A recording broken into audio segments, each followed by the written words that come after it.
témoignage pour la gloire de Dieu par rapport au thème de ce matin, les esprits qui gouvernent le conseil des méchants. À l'époque, quand maman vivait encore père son âme, elle avait une amie qui avait, je crois, elle avait 6 enfants. De ces 6, il y avait une fille qui était beaucoup attachée à maman. C'est comme ça quand de ce jour, elle débarque à la maison, elle était en pleurs, elle était en larmes, elle pleurait. La question est demandée, qu'est-ce qui ne va pas? Qu'est-ce qui ne va pas dans ta vie? C'est là qu'elle s'assoit et raconte à maman que déjà le problème qui l'amène à pleurer, c'est qu'elle a rencontré un monsieur avec qui elle vivait normalement. Le monsieur habitait du côté de Sarah, vers la Léké là-bas. Et de temps en temps, elle se déplaçait pour y aller, passer le week-end, laver faire la vaisselle, la lessive et tout ce qu'il faut, parce que le monsieur habitait là-bas. Et sa grande soeur, qui est en Centrafrique à l'heure actuelle, est arrivée à son insu.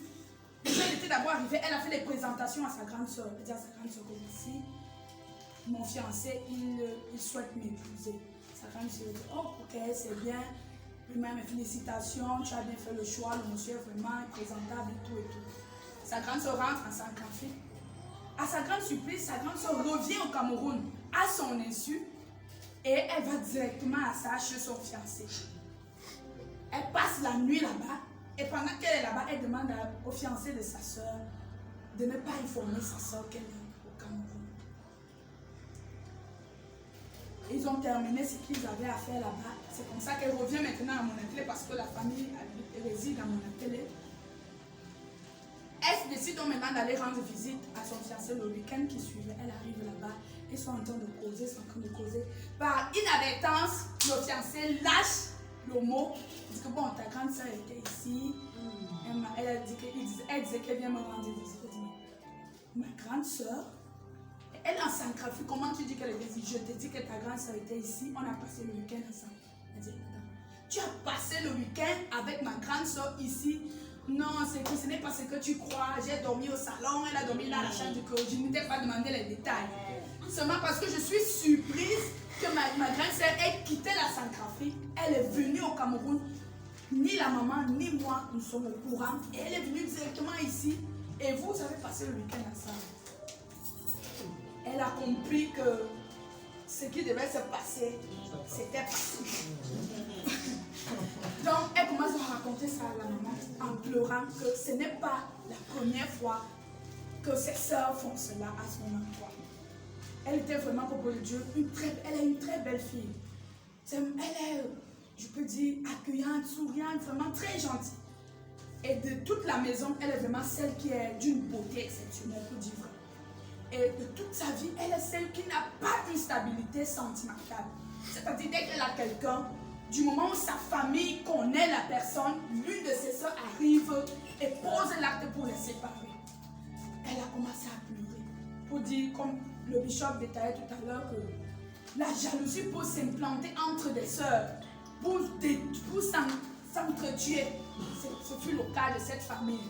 Elle a vraiment beaucoup souffert. C'est là qu'elle relate totalement que déjà dès mon bas âge, j'avais 18 ans, un monsieur de 35 ans s'est intéressé à moi, j'allais encore à l'école.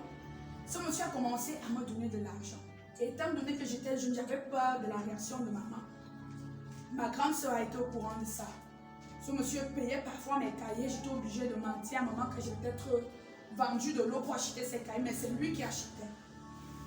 Un jour, le monsieur est passé comme leur maman vend au marché, de mon télé vend les condiments et consorts. C'est déjà une famille qui ne s'en sort pas malgré le fait que la fille soit en Centrafrique.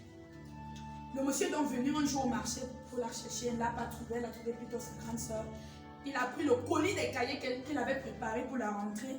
Il a remis à la grande soeur avec de l'argent. Quand sa petite soeur arrive, elle ne lui fait aucun état. Elle reste tranquille. C'est peut-être des semaines après quand le monsieur rencontre la fille. Est-ce que tu as vu le colis que j'ai laissé à ta grande soeur? Elle dit non. Elle dit mais comment ça? J'ai laissé les cahiers et l'argent, une partie de ta scolarité à ta grande soeur. Quand elle va donc vers sa grande soeur, elle demande que tu as reçu mon colis et tu ne me dis pas comment. Il dit que si tu parles fort, je dis à maman. Tu sais que maman n'est même pas au courant de cette relation. Elle dit, elle a croisé ses bras. C'est comme ça qu'après, elle a appris que sa grande soeur a sorti le même homme. L'homme ne voulait plus rien avoir avec elle. Elle restait tranquille. Vous savez, il y a des moments comme l'homme de Dieu croit souvent ici, que les gens posent des actes contre vous. Et parfois, c'est comme si nous étions aveuglés par la famille. Nous voulons toujours être avec ces gens, sachant les fonds intérieurs de ces personnes. Alléluia. Elle a continué à être avec sa grande soeur. Cette fois-là, c'est un jeune administrateur qui arrive à mon atelier nouvellement et dit, bon, il a besoin d'une fille. On lui a dit que les filles de mon atelier sont très fragiles et ça ne vaut vraiment pas la peine. Pendant qu'il est assis au palais de justice, en train de manger, comme elle vendait de l'eau parce qu'elle se bat vraiment, la vie ne lui donne vraiment pas du cadeau. Après toutes ces rencontres qui sont vouées à l'échec, elle vend de l'eau glacée sur la tête. Le jeune administrateur la voit dit, quelle est cette jeune fille belle qui vend de l'eau glacée? Il interpelle ma fille, ma chérie, viens. Comment tu vas? Dire que je vais bien. Tu es très belle. Qu'est-ce qui se passe? Pourquoi tu vends de l'eau? Bon, je ne veux pas faire comme les jeunes filles. Je préfère vendre mon eau pour prendre son eau. Elle dit, est-ce que je peux? Tu as un numéro? Elle dit non. Bon, retrouvons-nous ici tel jour. Ils se rencontrent. Ils finissent de bavarder. Elle dit, bon, est-ce que tu peux passer chez moi? Peut-être à un mois de relation, le monsieur dit, bon, tu peux passer chez moi parce que je viens de prendre un appartement où je souhaite que toi et moi on aille vivre. Elle racontait ça, disait à la maman que tantine. Les meubles sentaient encore l'odeur des magasins quand je suis arrivée dans la maison de ce jeune homme. Et donc, elle ne s'est plus retenue tellement elle était dépassée, elle pleurait. Elle dit que je suis arrivée, les salons étaient encore couverts, donc il n'avait encore rien déballé. Les frigos, le lit, tout était neuf. Je suis arrivée et quand je partais, c'est à ma grande soeur que j'ai dit au revoir, que j'arrive. Regarde que tu connais l'âme vient de m'appeler. Elle s'en va, elle commence à causer. Sa grande soeur l'appelle au téléphone. Elle dit que tu es où? Mais je suis là, je dis que maman dit qu'elle veut te voir maintenant. Si tu ne viens pas maintenant, il y a quoi là-bas? Elle dit que maman dit qu'elle veut te voir maintenant. C'est comme ça que cette fille dit au monsieur que bon, j'arrive, on m'appelle pour une urgence.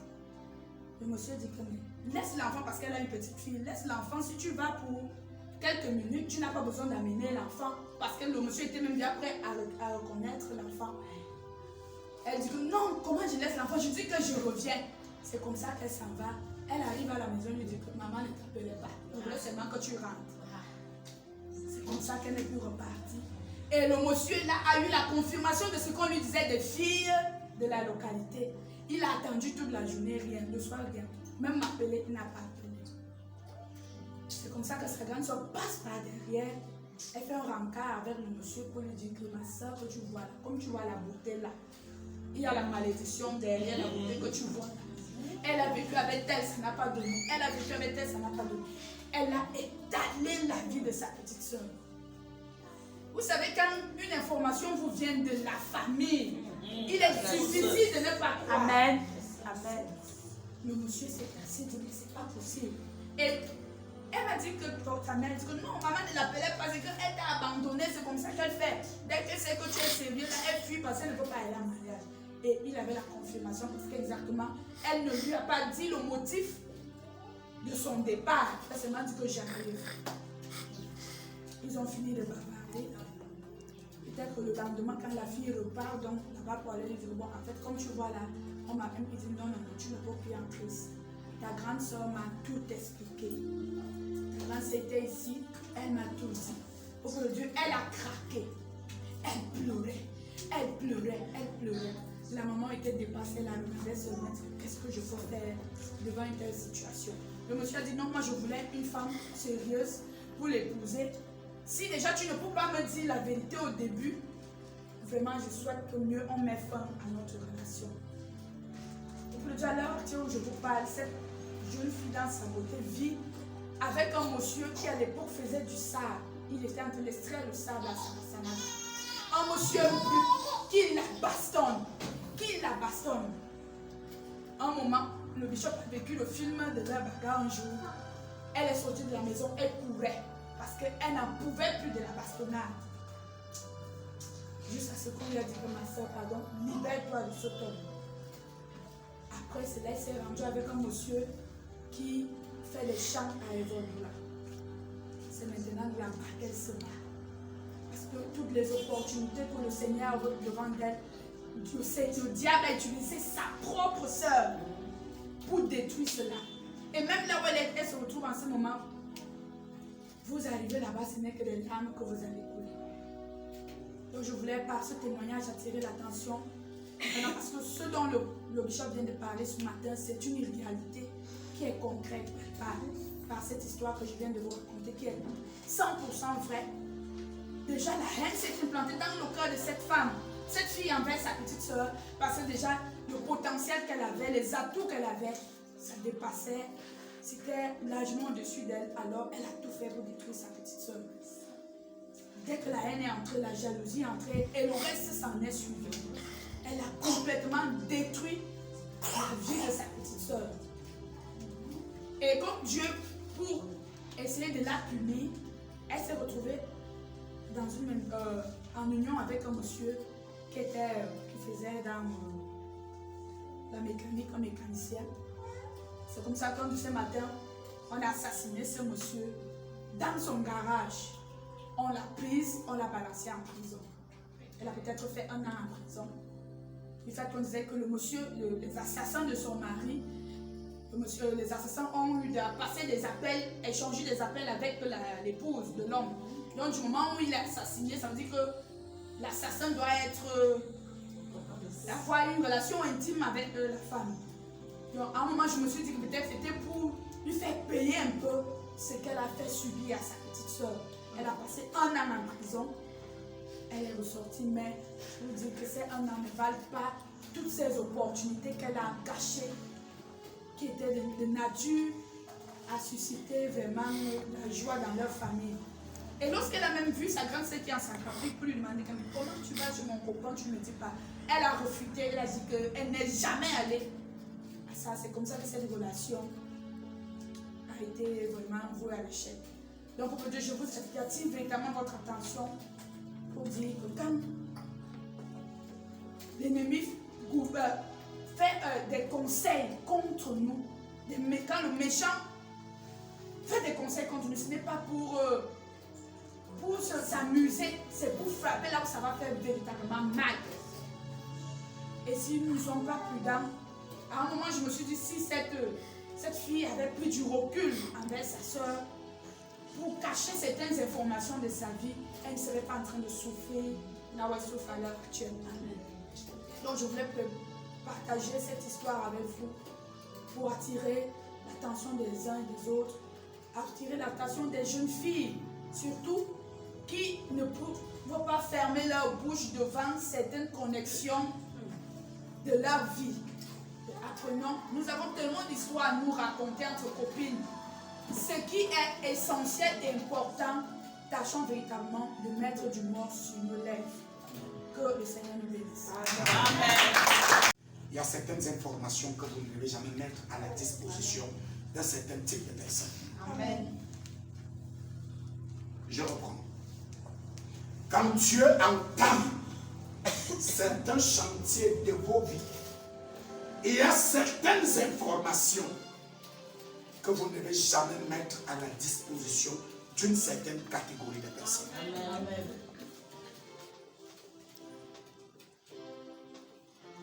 Moi, je connais la sorcellerie et le vampirisme de l'église. Vous voyez, même quand vous intercédez ici, je suis dans mon bureau là-bas. Je prie seul. Parce qu'il y a certaines choses qui ne doivent pas traverser le seuil de mes lèvres quand ça concerne la vie d'une personne, pour que le peuple se retrouve au courant. Parce que tout le monde qui vient prier ne vient pas pour prier. Il y a des gens qui viennent parce qu'ils veulent suivre les intentions des prières, des projets dans les vies des uns et des autres. On en a vu de toutes les couleurs. C'est très important. C'est très important. Soyez vigilants. Soyez un peu plus très prudents.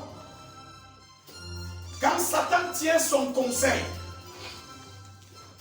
il lâche les 3 esprits. La haine, la jalousie, l'hypocrisie. Ils ont pour mission, pas de blaguer avec vous, mais de vous détruire sur toute la ligne. Sur toute la ligne.